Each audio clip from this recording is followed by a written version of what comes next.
Let me tell you about something you never knew you needed in your life. Yeah, what's that? Something you never expected to see exist. But it will solve every problem you've ever had. This sounds like such a futuristic proposal. Like I'm talking about some super pill you're going to take and you're going to just be... What is that movie? Limitless? I never watched it. Yeah, with Bradley Cooper. What's he doing? He's jumping off Bill. What's he doing? He's just really smart. Oh, that's He's it? amped up. That's it? Nothing physical? You can't jump off a building or anything?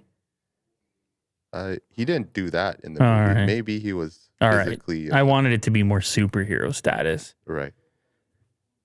Anyway, that's what this could do for you. This, ladies and gentlemen, is the upcoming Mac Pro iPhone.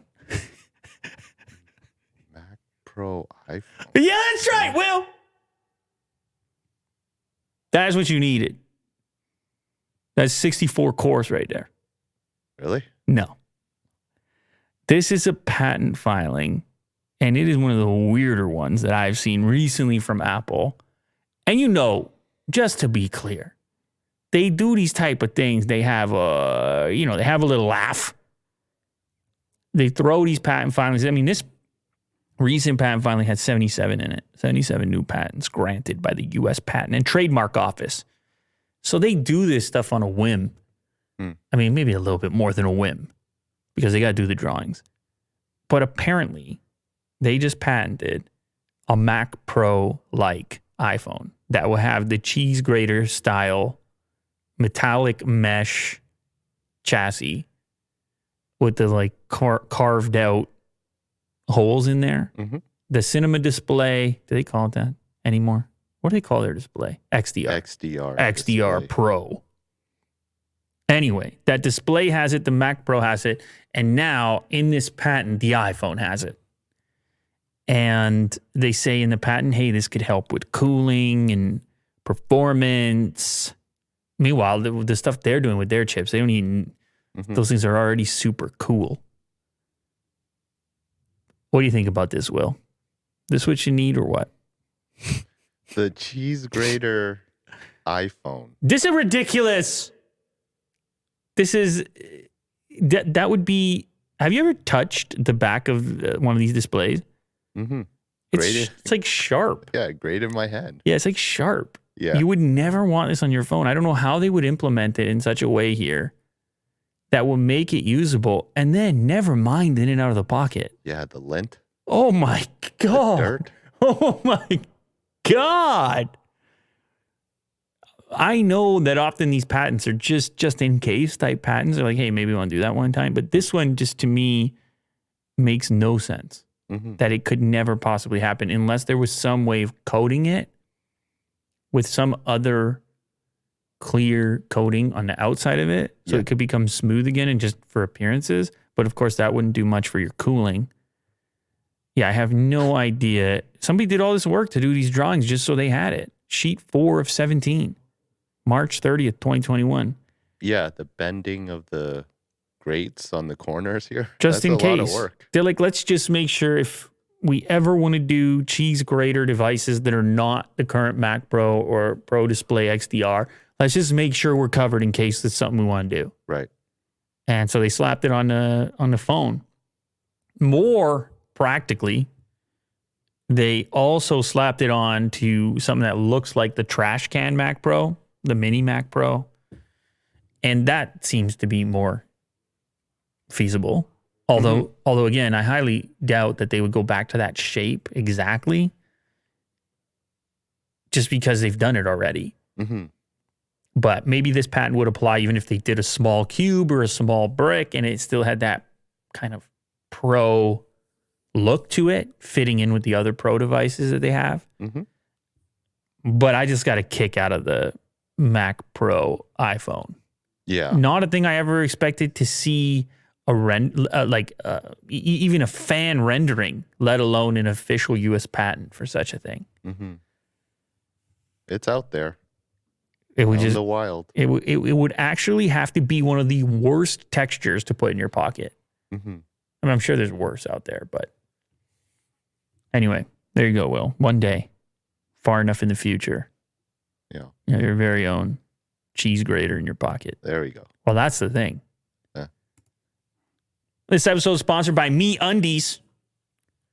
Apparently, they got an even lighter, stretchier, and more breathable undie, which I don't think they sent me yet. So I'm actually kind of upset about that because this is a thing. I don't know if you know this about me, Will. Anything that's breathable, I want it. Yeah. I love breathability. I want to feel like I'm just floating. Sure. You want to be free. When I'm looking at sneakers and undies and socks and T-shirts and all materials. Yeah, you don't want to be buried in cloth. No, I don't. You know? I'm getting hot, man. I need breathability. Plus, as I've explained to you in the past, I do sports. Yeah. Very sporty. Yeah. I went for a run the other day with Pepper. Did you? Yeah, with Pepper. A run. Well, it wasn't a big deal. It was like 20 minutes. But A run. You run? is this that shocking? Yeah.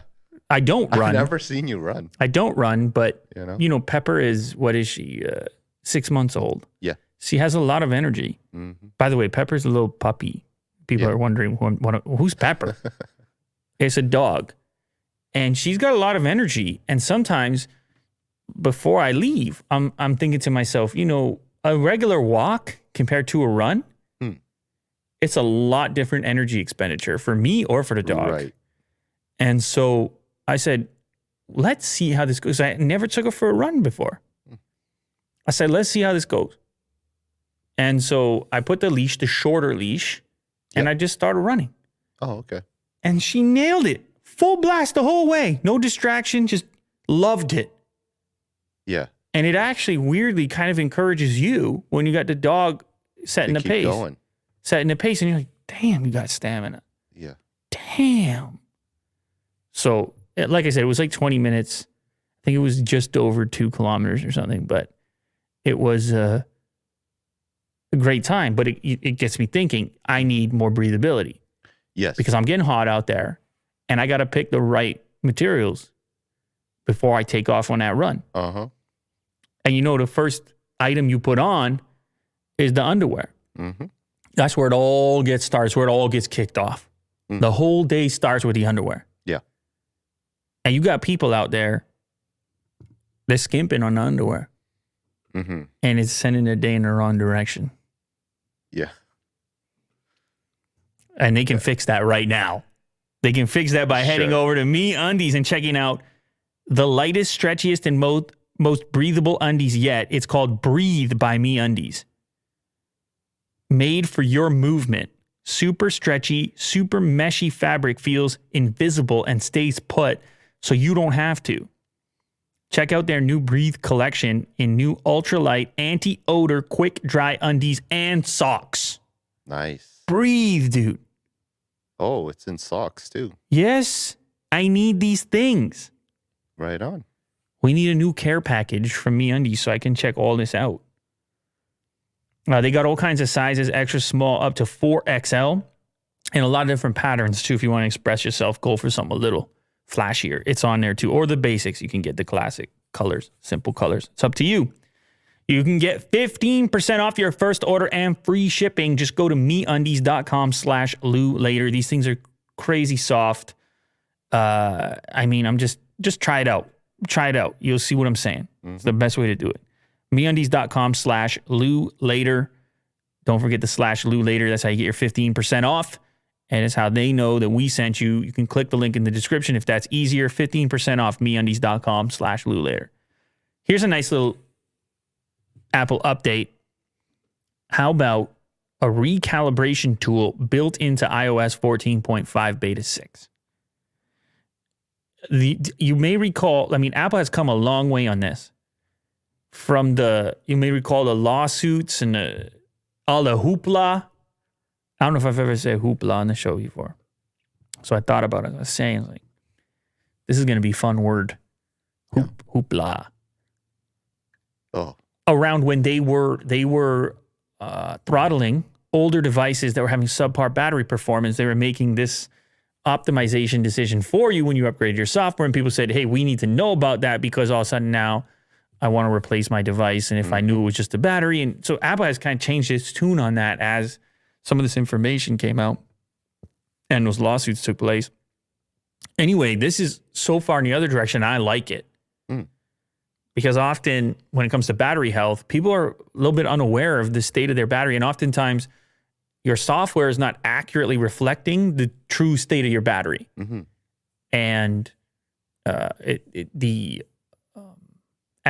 estimation of how much battery life you might have back could be way off. So that's what this aims to do, this recalibration tool. You can see it. This is the way it's going to show up. Important battery message. Your battery health reporting system is recalibrating maximum capacity and peak performance capability. So it's going to talk about performance as well. This process may take a few weeks. And there you can see maximum capacity listed in that case at 88%. This is nice information to have as a user. So you can know what to expect. Obviously, it's new. It's a part of this beta 6, so it's not a thing that you're going to experience right now, but you can... this type of transparency gives confidence to the customer. You know, when you expose something like this, you feel like they're not trying to hide something from you. You're like, okay, this is the state of my battery. I need a new battery. Cool. Or, by the way, the recalibration process, it takes a couple of weeks. It will occur during regular recharge cycles, and the process may take a few weeks to complete. When it's finished, however, maximum capacity percentage and peak performance capability data will be updated in the settings app. So I suppose that has something to do with the gathering enough information from the recharge cycle. Yeah. To be able to come up with that accurate figure, which is in line with the current state of the battery. But either way, I like this. Yeah. You like it too. It's good. This next one I don't like so much. I don't know if you saw this story floating around. No. There were a couple different reports on this. This is a guy who lost, I saw numbers up to $1 million, but at least in this article on decrypt.co, says that this user lost $600,000 worth of Bitcoin by downloading what looked like a Trezor app inside of the App Store. Okay, now Trezor, super popular crypto wallet, hardware wallet. Do I have one right over here. Give me 1 second. Okay.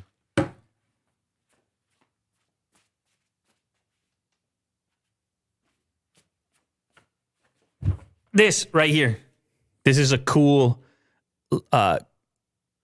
gold luxury limited version from Gray. This one is a collaboration, actually. Very luxurious. Shout out to them, by the way. I'm going to put a post on social media to shout you guys out. Super cool. But they don't have a mobile app. It's not the way this thing works.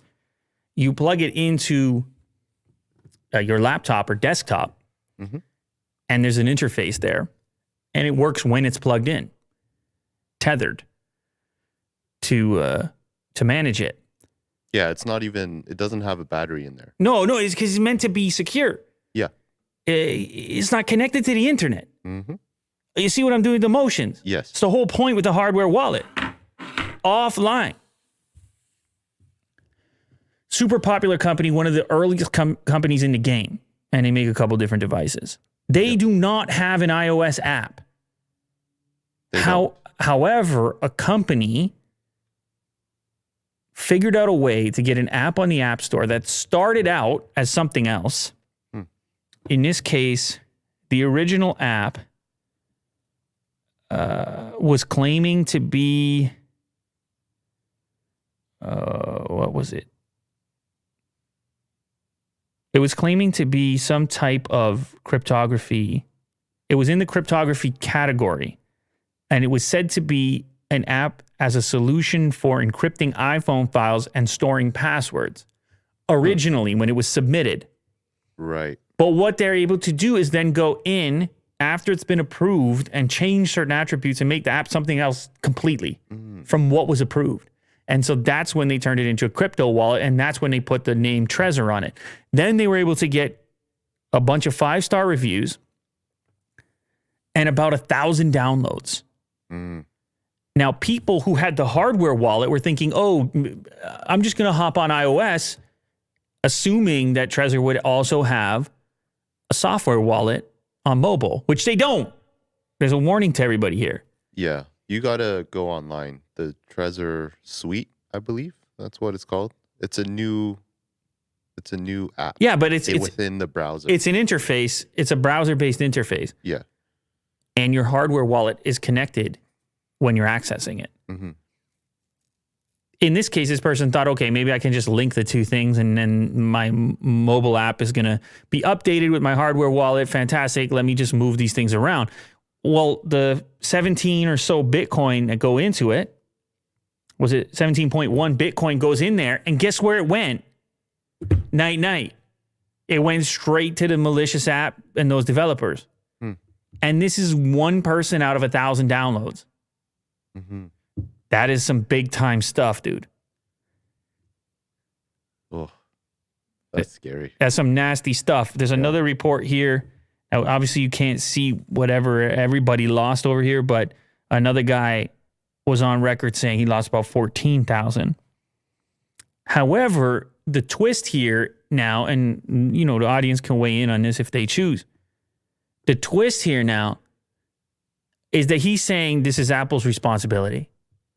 He is saying Apple let him down here by letting something like that exist in the App Store. Apple says, look, we rely on user reporting and the stuff is happening so fast and there's so many different apps. And I don't know if they say that on the record, but that would be their take. He says, no, it's your App Store, your responsibility. Now, the user has obviously some responsibility themselves in checking out, particularly when you're moving around 600,000 worth of Bitcoin, to just quick check on the Trezor site. Yeah. Quick check. You guys got an app? Send an email? But I understand people don't really work that way. You see an app, it looks official. I get that too. Now, Apple, for their part, you know, they've been in court recently explaining why their app store is so important and why the 30 points they take on it from the developer is so important because they're the best police. That they maintain their shopping mall. It's been a defense against Epic in all those lawsuits. So you know if this guy goes to decide to file something, they're going to be citing what Apple's been saying about how amazing their app store is and how well it's policed, whatever ends up on the shelf. Yeah, it's hard to blame him. It does look legit with the reviews and everything. Yeah. Yeah, it's tough. So actually, by the way, that's important to note because of what you're showing right now. They ran a similar scam on the Play Store too. Yeah, as well. This is Play Store. Yeah, that's the Play Store. They ran a similar scam, iOS and Play Store. I mean, it's just a nasty situation. Apple touts its store as the most trusted marketplace for apps.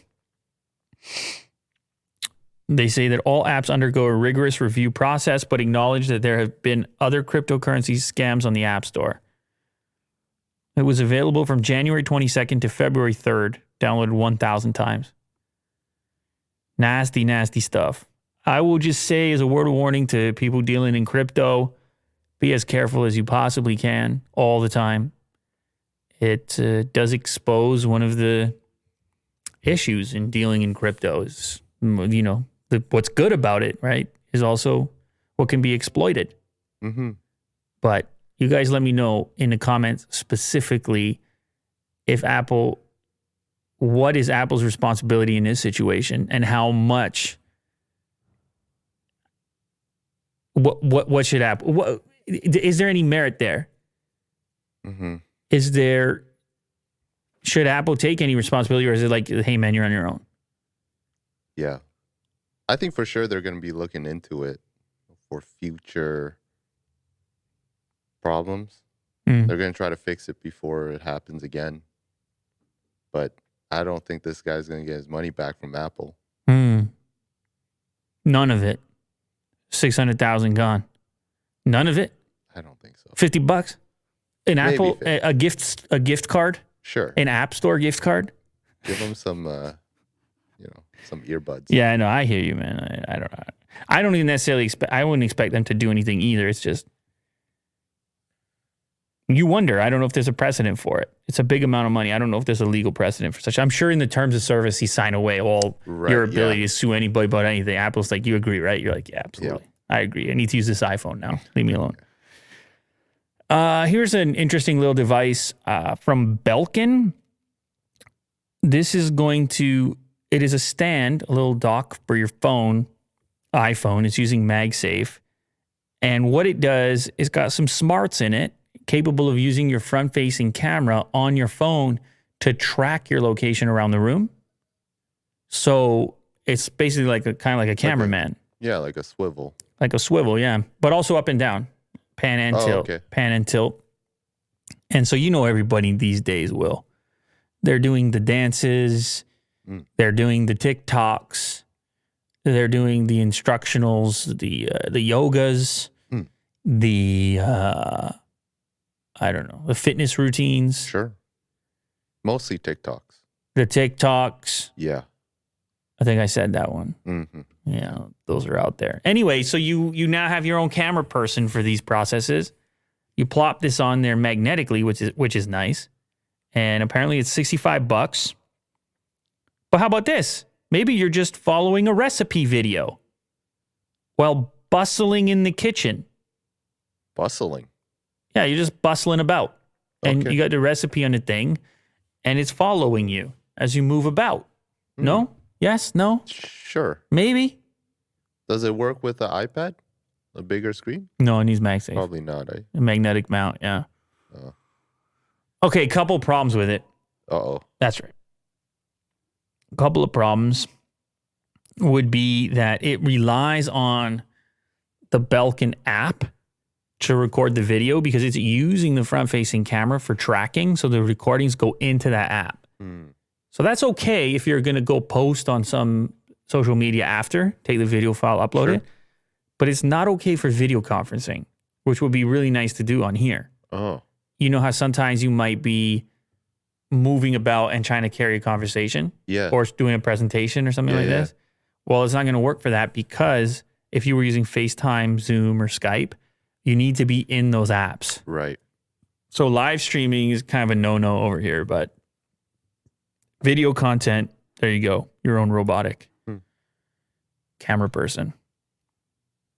This is one of the weirdest. I looked at this and I didn't even think it was real. I'm still not convinced it's real. I don't know. Work from home on this giant Apple iPhone 6 inspired desk for $275. Apparently that's a real desk you can buy. Oh. As if you don't see your phone enough. Your desk is a giant phone staring back at you with a drawer for your laptop. I mean, wait a second, Will. You're into this? No, I'm not. Does the screen work? No. It's $200, man. Oh. Well, someone should. Come on. It's make it happen. I'm also noticing, is that perfume on the desk or alcohol? What is that? It's both. Is it? And then I like the cappuccino. That's kind of nice. Yeah. Is that a Bible? That's not a Bible. No, it's like textbook. It's like an art or something. It's a niche. Someone would want it. Maybe Justine. She might like something like this. You tell her to pick that up? Maybe, yeah. For what though? For not to actually work at? To have as like a prop? Sure. It looks kind of cramped to work at. Yeah. Well, here's what it says. It's 105 centimeters wide, 52 centimeters deep, 75 centimeters tall. And the tray that comes out is apparently a nod to the SIM card tray.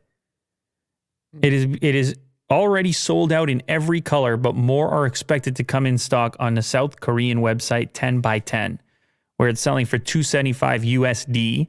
It's also listed on a website called Shopee for $371 USD. I don't know, man. All right, maybe we should order it. Something. Maybe we should order it. See if it's real. Is it only in pink? No, every color. Oh, okay. Every color the phone came in. It's certainly weird as a prop. I agree with you on that. Like, it would be cool as a prop. But as far as a real desk to work at, kind of insane. Yeah, I would say so. Kind of insane. Mm-hmm. Oh, my goodness gracious. Oh, my goodness gracious.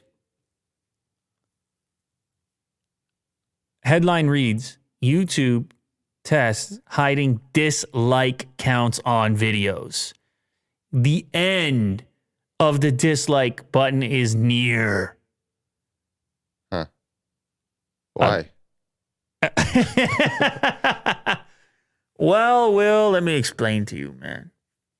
First off, since we're talking about like and dislike buttons, reminder. Like this to video? Use the right button. All right. Oh, okay. No, don't use the wrong button. I know that it's sometimes hard to tell, Will. This thumb's going different ways. Yeah.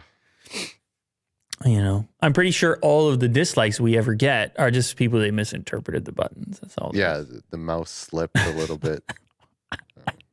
It happens to the best of us. Right. Yeah.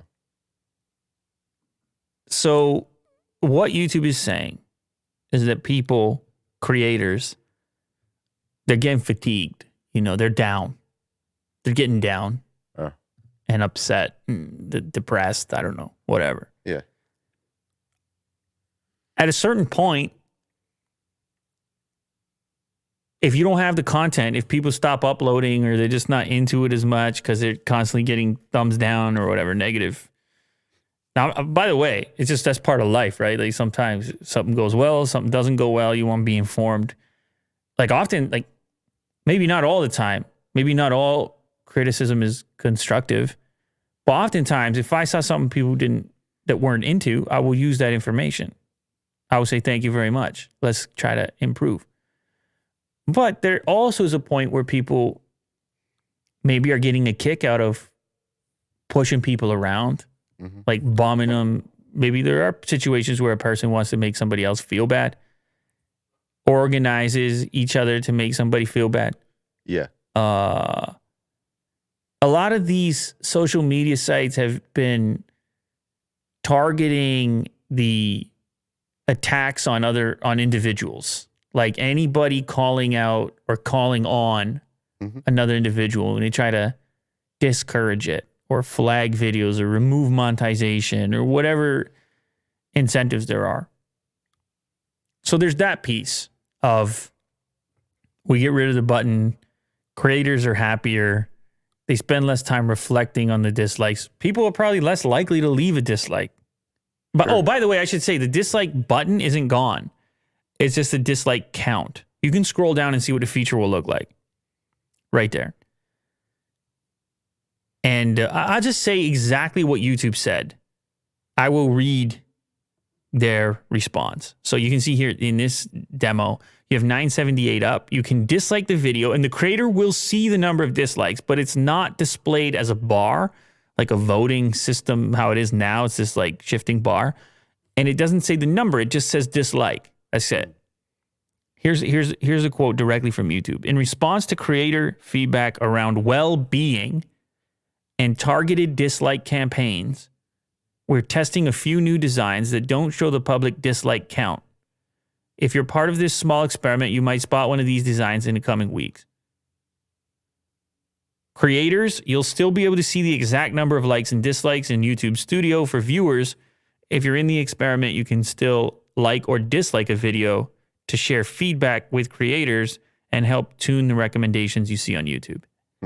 Now, it's fine to say all that, but truth be told, it's not a fair match now between like and dislike.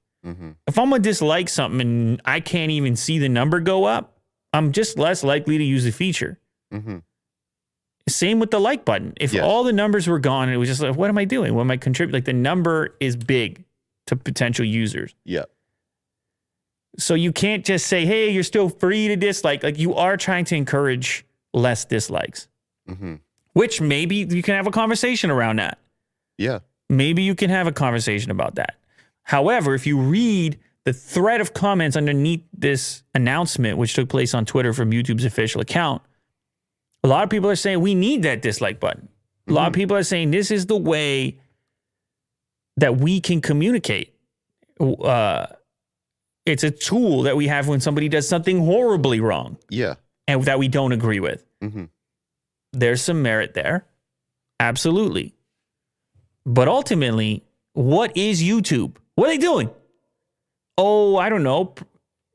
It's a platform to deliver advertisements to you. That's the business. Mm-hmm. No matter what slogan they put on it. And it's fine. I think it's the best model we have for video and content and sharing and the internet in general. Mm-hmm. It is what gave birth to all this. Mm-hmm. That model. And I'm telling you right now, for everybody acting like you can do it some other way, go do it some other way. Go do it some other way, charging people money to watch things. Because I don't see it yet. I mean, I suppose on the TV with bigger budget content like Netflix and stuff, you have people, there's no ad support there. You pay for it. But those prices been going up, I'll tell you what. Mm-hmm. As far as, a lot of the stuff you interact with on the internet, sponsorships, ads, they make it possible. They bring the attention and the development from people and the investment from people because they know they can turn it into a profession. Mm-hmm. And then YouTube sits there and looks and they go, what's happening to our professionals?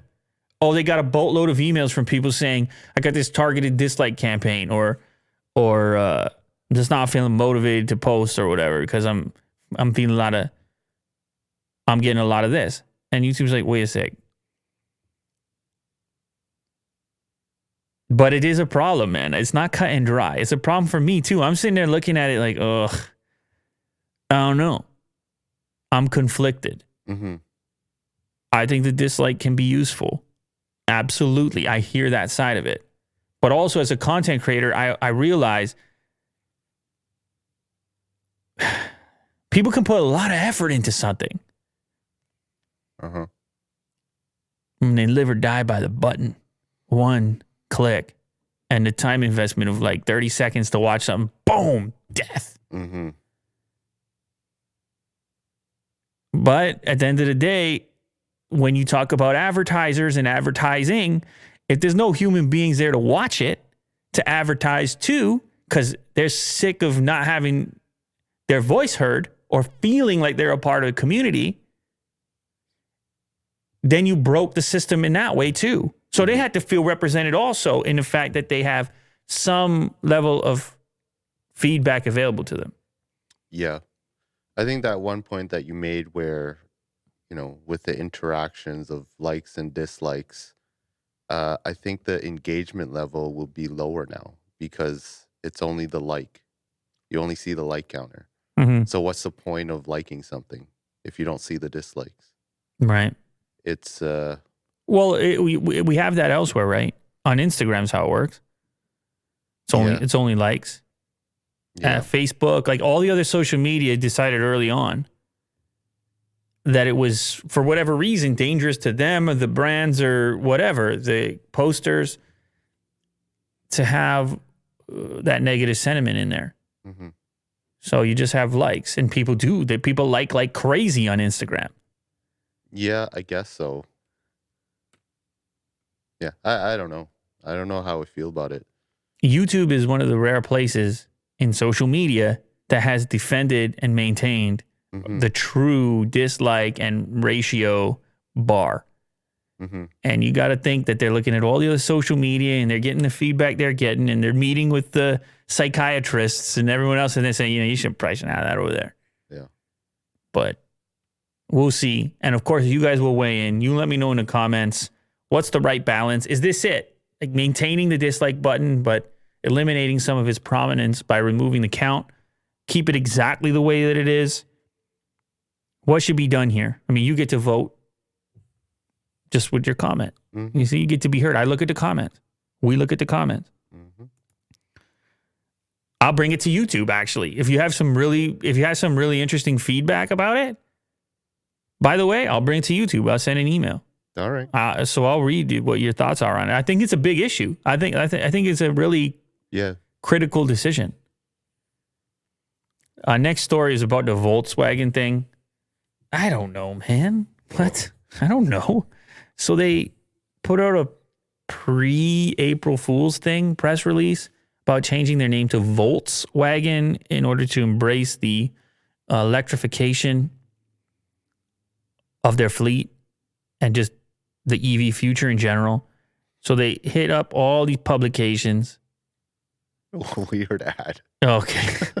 No, it's not an ad. It's just trending on a website. Oh, it's not. Oh, jeez. Okay. Yeah. Sidetrack over here. Jeez. Sorry. Don't even make me read This that is out like loud. a criminal guy. Yeah. It's right beside the Volkswagen Well, he's accused. logo. He's accused. Yeah. He's Sorry, I accused. don't want to Alleged. prejudge. So Volkswagen puts out a press release, and it was before April Fool's, so reporters didn't know what to make of it. And then they doubled down. They sent another one with a word from the CEO of the company. They just doubled down on it, and then it turns out that, yeah, it was fake. It was early April Fool's. They're not changing the name to Volkswagen. And now the press is very upset. How dare you use us in that fashion? How dare you make us go back and forth and back and forth? That's part of the game. It's like it's press. It is, but I don't think they like feeling like they got don't- played with. Yeah, they don't want to be tricked. They don't, But it's I don't know. Did it's it? April Fool's. The next day, wouldn't you want to have? I know, but what are the rules of April Fool's, man? I don't know. How many days do you get? What are the, if you start being a day before, then somebody's going to push to 2 days before, then somebody's going to push for the whole week. Sure. And can I just be honest? So it's a timing thing for you. No, actually, I don't even, the whole April Fool's thing, I don't. Yeah. It was fun on the internet when it was new. And it was obviously fun when you were doing it in real life, when you were in school or whatever. Yeah. Like, that was obviously fun. But then it got to a point where these April Fool's things turned into these massive budget commercials. I remember like Google did this. And then it was like, this is so elaborate. It's not fun anymore. I don't know if I'm having fun. It feels so calculated. Yeah. And The boardrooms, the yes, many meetings. I'm picturing all of this approval process. And now Volkswagen has a whole fiasco on their hands. Now they have to have more meetings to talk about the impression around the thing, because now the press is writing really negative headlines about them. I'm just going to come from a weird position here and say, you know what? They should have done it. They should have changed their name to Volkswagen. Like indefinitely. For the EV ones, for the EV specific vehicles. The stock okay, here's the problem. Let me tell you the problem is. And by the way, I don't care that much one way or another with the name. The stock was up when the press release went out. I don't know, it was like 5% or something. Yeah, you might need to click on the 5-day to see it because it's old now. Yeah, it's up a little bit. Now, apparently, the Trade Commission has to look into it and say, oh, wait a sec. You lied, which actually caused an impact, an investor impact. You claimed that something was true, like in the same way that Elon got in trouble when he said he was taking the company private. There's an actual investigation going on now over the joke or the name change. When you're a company that big, you're not allowed to. Can't have fun there. No. In falsely announcing a name change, the company went beyond telling reporters that its news release was legitimate. On Tuesday, the company emailed to reporters a press release that quoted its CEO announcing the fake change. The fake release could land Volkswagen in trouble with U.S. securities regulators because its stock price rose nearly 5%. I said Trade Commission. In this case, it's U.S. securities regulators. It rose 5% on Tuesday after the bogus statement. James Cox, who teaches corporate and securities law at Duke University, said the Securities and Exchange Commission should take action to deal with such misinformation, which can distort stock prices. Damn. Turns into an even bigger thing. Can't have fun. No fun. No fun. even on April Fools. No fun. No fun before April. When is April Fool's? Is it yet? See, they were 2 days early. It's not even April Fool's yet. Yeah. They were 2 days early. Yeah. Damn. So prepare yourself, Will, because tomorrow's episode, complete disaster. Well, What tomorrow, they might even change their name to Volkswagen. Well, this is the thing. What are we supposed to do tomorrow? We're going to have all this news that we're shooting. Wait, what am I talking about tomorrow? People are watching this on Today. April Fool's. Yeah, April Fool's. Whatever. Next episode, we're going to have to really comb through what's real and not. It's going to be a mess. We'll figure it out. Or who cares? Whatever. All right. I was mentioning Elon Musk previously. Latest thing he's been up to, he's trying to recruit people to go to Texas, specifically South Padre, Brownsville, Texas, near what he wants to call Starbase, where SpaceX is doing all that work, all those launches. He took to Twitter and basically said, hey, we need skilled people. Who wants to come to Texas? More or less. And of course, a lot of people responded, but I get the sense that there's not a lot going on in this region outside of SpaceX. Kind of a low-key destination. And so because of that, he's going to actually be investing in the community to make it cooler. Oh. To the tune of $30 million to schools and downtown revitalization efforts.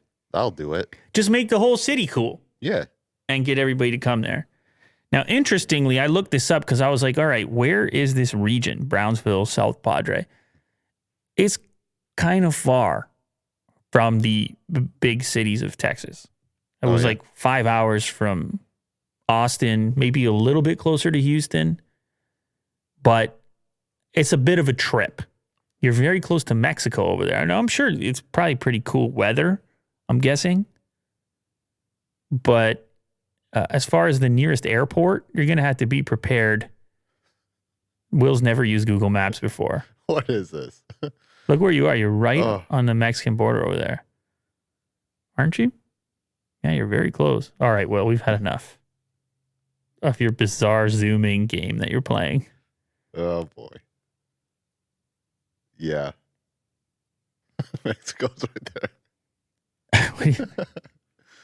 Yeah, I don't know. The mouse is very sensitive. Yeah, just double click, Will. Just use the double click, dude. It's much more reliable. No, the double click. Yeah, there you go. Oh, man. This is going to take forever. Yeah, Mexico's right here. Yeah, you're good. Yeah. Now go into the city a little bit more. I can't.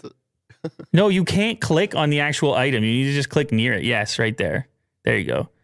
So what do we have? There's a national wildlife. There's a zoo. A national historical park. But click on the street view. Let's see what the downtown looks like. Here? No, the street view. This is satellite. No, the street view. This segment is called Teaching Willie Doo to Google Maps. Yeah, so this is, imagine pumping $30 million into schools and to the downtown. Apparently the downtown is going to get $10 million. It looks like it could use it, to be honest. Here's the 360. Where am I? I'm at like Amazonian forest here. Yeah, I think you're in the zoo actually there, the Gladys Porter Zoo by the looks of it. Cool. Or you're in some sort of sanctuary. Well, these are pictures. I can't go. You can't if you drag the little guy?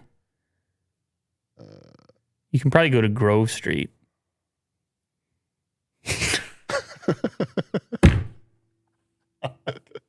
Oh my God. Oh my God. It's not working. Never mind. All right. Google Maps. Brownsville, everyone. Welcome to Brownsville. Yeah. Anyway, it looks like he's got some feedback, attention. People seem interested. The original tweet has 30,000 replies. Oh. So people are thinking about it. I'm guessing that their dollars are going to go a long way in this town as well. And if he goes ahead and gets it called Starbase and it turns into this SpaceX hub, you could get in early in what could become a cool place. Or maybe, I don't know, maybe not. Maybe they could move on and go somewhere else. Mm-hmm. Now, my understanding is that he moved to Austin, so I don't know if he's commuting or he will keep a place there as well or whatever. But the recruitment is on, and he's looking for talent. The latest Starship SN-11 rocket just appeared to explode during a landing attempt. So I guess that makes, 4 of them now that have had some issue or another, this location? Yeah, his 4th failed SpaceX test launch. So anyway, go over there. If you know anything about space, you know anything about rockets, get your butt to Brownsville, and don't ask Willie Dude to navigate to get you there. You'd be better off running Google Maps on your own. I'll tell you that right now. Mercedes has given the official range numbers for its new EQS, which is going to be some sort of electric vehicle range champ status. It's out of control. Originally, they had said somewhere around 700 kilometers, and now they got the number in there at 770 kms. Wow. On an EV. And this has to do with the 108 kilowatt hour battery pack, but it also has to do with the drag coefficient of the vehicle, which we were talking about recently on EV designs. They got some crazy figure on this one. Let me see if I can find the number. A CD of 0.20, which is very good, Will. Very little drag. What's the average? Is there an average? Well, you should look up like a Model S. Obviously, that's what this wants to displace. Let's see. Tesla Model S CD rating. 0.208. So I guess it beats. It doesn't seem like a lot. 0.20 versus 0.208. Yeah. But something tells me, since we're in the decimals, every little bit is huge here. For sure, yeah. Should I add in, what's something that would... Imagine the worst is 0.3, and then, I'm going to look up a Ford F-150. Do they even track such a thing? That might be difficult to find. It's mostly an EV related. Right. Anyway, you're not going to be cross-shopping this against F-150, but it's good. The number is good. Big battery, CD value starting at 0.2, and the important thing for you to know is 770 kilometers, which is 479 miles. Crazy. And that's on a single charge. So you're charging a lot less, or if you have to take that road trip, you don't have to find as many charge stations. Of course, you still don't have the Tesla supercharger network, but we've also shown off the interior of this car. This thing's looking pretty exciting. Yeah. As well. How about this story, Will? Can't say I've ever seen a situation like this in my life. Here we have a marathon runner, British, who is sponsored by a company called On Running. Okay. Sneaker company, running shoe company. He didn't want to wear the product in this big race to qualify at the Olympic trials. He wanted to wear those magical Nike shoes. Yeah. With the carbon plate. Sure. Now, a lot of other manufacturers have the carbon plate from what I understand. But he wanted to wear these Nike Vaporfly Next shoes. And I think he thought he was going to perform his best in his sneaker. Yeah, that's them. He went to the company On Running, who pays him, who is his sponsor, and said, look, if I black out these shoes, can I wear these? Mm-hmm. They said, go for it. Oh. He comes through, wins the thing, and he's not even wearing their product. That's how dominant this Nike sneaker is. Huh. But it's also how cool this On Running company is. Mm-hmm. That they were like, yeah, it doesn't spoil it. Just put our shoes on. Now, is it a bit deceiving to the audience? A little bit. Because once he goes to the podium, he puts the On Running product on. Oh. No, he has to. Let me just put this on real quick. He has to at that point, right? I just thought this was a crazy story. I mean, this is a type of compromise that you just wouldn't expect in this type of relationship between a sponsor and an athlete. It's like, I don't know if you recall did you watch the Jordan documentary on Netflix? Yeah. Yeah, where the moment where he was at the Olympics, and of course he had the Jordan brand, but I think it was Reebok or Adidas who was sponsoring the Olympics. Mm-hmm. And so he went out and held his hand to cover the logo of the official uniform sponsor who was different from his affiliation. Yes. Like normally this stuff is crazy sensitive. Uh-huh. But not in this case. And he won, like first, right? This is a Olympic qualifier. Oh, okay. So yeah, the Olympics, we'll see what happens in the Olympics. But Thompson said, that's by the way, the individual named Thompson, Chris Thompson. Thompson said, On is a great bunch who want the best for their athletes. So much so, they went above and beyond for me today. A year later, On went above and beyond once more, again letting Thompson wear a rival brand's shoe to help him run as fast as possible. At the post-race award ceremony, Thompson could be seen wearing On shoes. Now, I presume this company wants to get to the point where their shoe is competitive. Right. With this Vaporfly Next, but they're basically admitting at this point that they're not there yet. Or at least for him and his running style. Yes. But if you look at the list of people who placed highly in this event, there were a number that were wearing that particular shoe. Huh. So crazy. You can have some type of innovation. It's this carbon plate in there. Now everybody's doing a carbon plate and everyone's trying to catch up. Felt like running shoes were pretty standard for a while. Mm-hmm. I need to get those when I go for the run with Pepper. Yeah, you got to try them. I got to trim a few seconds off that. You know? Yeah. Burger King in Chile is taking some heat for an Instagram post. Burger King's back in the news with a social media post that is not being received perfectly. Now, you recall the story previously on International Women's Day. They had the controversial post, and then they tried to defend it, and then they took it down. Yeah. Very awkward time. So weird. Yeah. I think we talked about it twice on this show, actually. This one, I don't know if how you're gonna feel about it. I really wanted to put this one in front of you. Especially because I talked about this particular canal? What's the name of that canal? Just remind me. Isn't it Swiss? Come on, man. You're telling me you didn't go look it up after that debacle?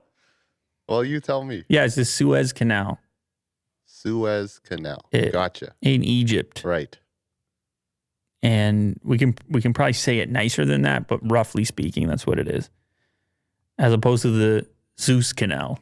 Yeah. Dr. Seuss Canal? Yeah, the Seuss Canal is what you called it. Yeah. And by the way, if you haven't seen that clip, number one clip in later clips history, look for the Willie Do Wild Card Returns, I think is the name of the clip. I don't know. Yeah, go look for it. All right. Willie Doo's in prime condition for that one. So in this case, yeah, it's because it includes that, but it's also their take on it. So if you scroll down, you can see the social media post in question. There it is. It's a Whopper, a double Whopper, Burger King burger, blocking the Suez Canal in the same way that the ship was. Because it's so big. I mean, you see it says Grande there. The Whopper is so big, it's blocking the... Now, some people laughed, as you would in the comments, and then other people were like, you shouldn't be capitalizing on this. And then people were also attacking Burger King. What is your feeling on this? Is this okay to joke with or not okay to joke with? Apparently, the whole situation to get the boat unstuck is quite terrible. It's just like a lot of logistics and seeing if things would work and super risky, a lot of money involved. But at the end of the day, no one got hurt. No one got killed. And I mean, apparently Whopper's just, Burger King's trying to get their punches in. They say that the incident may have disrupted billions of dollars in international trade. Yes. but no one got hurt. Well, not physically hurt, but definitely economically hurt. Yeah. Like somebody might have lost their job over this. Yeah. Yeah, I don't really know. This seems like a little bit of fun for them. Maybe in poor taste. Do you? I don't find it offensive personally. Do you or do you not stand with Burger King? No, I stand for McDonald's. Well, that's perfect because that's our next story. Oh, okay. Great. How about the most unique McDonald's locations around the world? Oh. I thought you'd find this one interesting. Now, there are a lot in this list. We do not have to see them all, but you will be surprised to see that not all McDonald's are what you expect at all. Really? Some of them are absolutely crazy and cool. Now, I have never visited a McDonald's that was way unusual, but I would love to. So check out some of these buildings, all right? Just hit the right arrow there. This one is in an airport in Australia. Oh, is this fully automated? Like up there? I don't know if it's fully automated, but definitely your burger is delivered on a conveyor. Oh. And it comes from above. So it's like this food stand. You order, it's through a screen, and it's a see-through yellow glass. Mm. And you can see stuff happening. I don't know if there's any humans up there, but ultimately it eventually comes down on a conveyor, which is so cool. Yes. Willie, if you find yourself in Sydney, Australia, what are the chances you give this one a crack? I'll definitely go. You're doing this. Check it out. You know, it's in the airport. You don't even have to go. The fact that it's transparent, you can see it. It's cool. All right. Okay, this one I'll explain quickly. It doesn't look that special. This is this color because in this place, Sedona, Arizona, they have really specific development rules about blending in with the surroundings. Oh. That if you're going to put a building, because there's so many historical buildings there, it has to match the criteria. Oh, really? Can't be an eyesore. But the flag is normal. I guess when it comes to a flag, you're allowed to do what you like. Because an American flag, if you want to fly it. Yeah. But the McDonald's flag. No, I'm saying that they would have different rules around flags. Flags in general. All flags. I see. It's not a permanent fixture, a flag.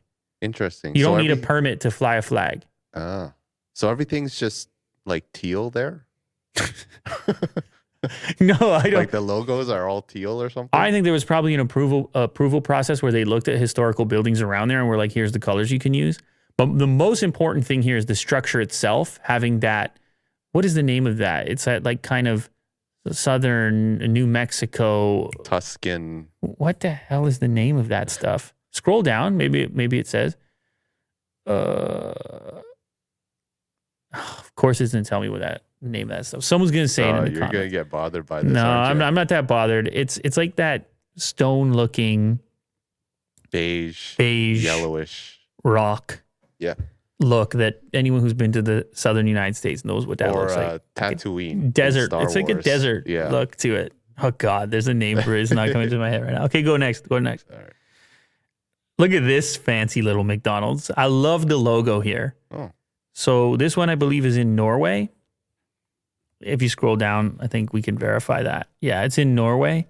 And this is a very famous building that they purchased, or at least I don't know what they did. It's like one of the oldest structures there that they had to retrofit. So obviously they couldn't change it. Historical building. And there's rules apparently around signage as well. And you can see the way they got around it with the flag one more time, which seems to be the trick to get the arches up there, the red and yellow. But this is a quaint little McDonald's. Now, in a moment here, you're going to go really far in the other direction. This one is in Roswell, New Mexico. This is the most futuristic, alien ship-looking McDonald's. And I'm sure there's people that roll past this thing all the time and don't think anything of it because they're used to it. But, man, if you got a typical McDonald's in your town, that thing is a much different level to it. Yeah. This one is in Dallas, Texas. It's near a zoo, so they put a lot of animals on it. And this is a fancy one in Hungary, which was built into like a very high-end feeling venue. This one is built into a train. There's just one other one I want to see here. This one. This is Oh, wow. the oldest standing McDonald's. So this one is in Downey, California. I think it's southeast Los Angeles. The oldest operating McDonald's restaurant, and it has a retro Americana vibe. I remember I watched the McDonald's movie, and like you remember when they were putting these ones up early on. The founder. And so anyway, this one, I believe, if you just scroll down one more time, opened in 1953. It was the third McDonald's restaurant at the time and deemed eligible for the National Register of Historic Places in 1984. So by 1984, they were already like, okay, this is historic. We better hang on to this. It is now one of the main attractions in Southeast Los Angeles. So Awesome. It's kind of cool that it's been maintained. Mm-hmm. A little bit of history there. But you can go through the list yourself if you care. It's 31 slides on MSN.com, and you can see all the variety of unusual McDonald's, many unusual ones in Asia as well, but not exactly what you expect.